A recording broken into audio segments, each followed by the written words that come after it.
कलयुग में कल की अवतार से कहां मिलेंगे ये 7 चिरंजीवी। यदा यदा हि धर्मस्य ग्लानिर्भवति भारत अभ्युत्थानम मधर्मस्य तदात्मान सृजाम्यहम्।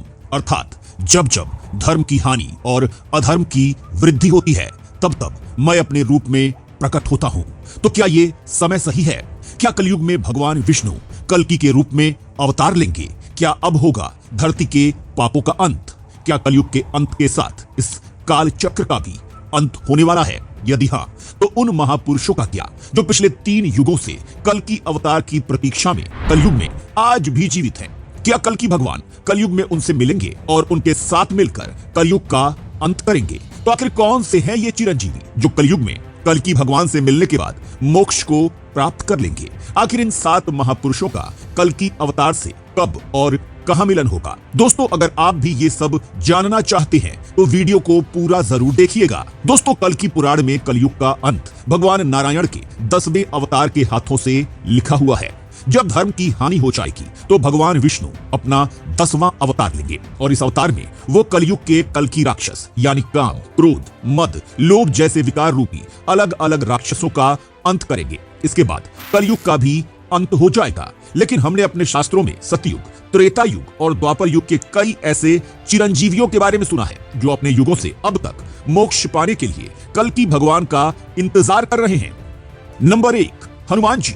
हनुमान जी को माता सीता ने चिरंजीवी होने का आशीर्वाद दिया था। कलयुग में हनुमान जी के जीवित होने के प्रमाण आज भी मिलते हैं। महाभारत में भी गंधमादन पर्वत पर भीम की मुलाकात हनुमान जी से हुई थी। बताया जाता है कि हर 41 साल में बजरंग बली जी श्रीलंका के मातंग कबीले में ब्रह्म ज्ञान देने आते हैं। तो इस तरह कलयुग के अंत में जब पाप की मर्यादा बढ़ जाएगी तब भगवान कल की इस धरती पर अवतार लेंगे और बजरंग बली को मोक्ष देंगे।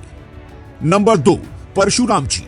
परशुराम जी भगवान विष्णु के 6ठे अवतार हैं जो सतयुग से लेकर आज तक जीवित हैं। रामायण हो या महाभारत, परशुराम जी का जिक्र हमें हर युग में मिलता है। पौराणिक कथाओं के अनुसार परशुराम जी भगवान कल्कि के गुरु भी होंगे और कलयुग में वो महेंद्रगिरी पर्वत पर भगवान कल्कि के अवतार की प्रतीक्षा कर रहे हैं। नंबर 3, राजा बलि। राजा बलि श्री हरि भक्त प्रहलाद के वंशज थे जिनका अहंकार तोड़ने के लिए भगवान ने वामन अवतार लिया था और वामन देवता ने उन्हें कलयुग के अंत तक के लिए सूतल लोक में स्थापित कर दिया था, जहां वो आज भी मुक्ति की प्रतीक्षा में है। कहा जाता है कि कलयुग में जब भगवान कल्कि अवतार लेंगे तब राजा बलि का उद्धार होगा और वो मोक्ष प्राप्त करेंगे। वहीं कलयुग के चौथे चिरंजीवी हैं लंका के राजा विभीषण।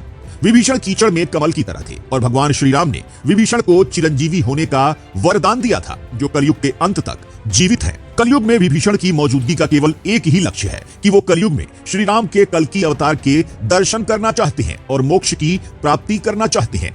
वहीं कलयुग के 5वें चिरंजीवी का नाम है अश्वत्थामा। द्रोणाचार्य के बेटे अश्वत्थामा का चिरंजीवी होने का वरदान उनके लिए अभिशाप से कम नहीं है। उन्हें श्री कृष्ण से पृथ्वी के अंत तक भटकने का श्राप मिला था। आज भी अश्वत्थामा अपने उद्धार के लिए कल्कि अवतार की प्रतीक्षा कर रहे हैं। वहीं महर्षि व्यास अश्वत्थामा जी के बाद 6ठे चिरंजीवी महापुरुष हैं। महर्षि व्यास, जिन्हें वेद व्यास के नाम से भी जाना जाता है क्योंकि उन्होंने 4 वेद, महाभारत, 18 पुराण, भगवत गीता लिखी थी। आज भी वो इतने बड़े तपस्वी होकर तपस्या में लीन होकर भगवान कल्कि के दर्शन की प्रतीक्षा कर रहे हैं। कलयुग के 7वें और आखिरी चिरंजीवी महापुरुष का नाम कृपाचार्य है, जिन्होंने अपनी तपस्या के बल पर चिरंजीवी होने का वरदान प्राप्त किया था। कलयुग में अधर्म का नाश करने के लिए कृपाचार्य भगवान कल्कि की सहायता करेंगे और कलयुग के अंत के साथ इन्हें मोक्ष की प्राप्ति हो जाएगी। तो दोस्तों, ये है पौराणिक कालों के वो 7 चिरंजीवी जो कलयुग में भगवान कल्कि के अवतार की प्रतीक्षा में हैं और कलयुग में कल्कि राक्षस का अंत करने के लिए कल्कि अवतार की सहायता करेंगे और उनके दर्शन करने के बाद मोक्ष को प्राप्त कर लेंगे। तो दोस्तों, ऐसे ही और वीडियोस के लिए हमारे पेज को फॉलो करना ना भूलें।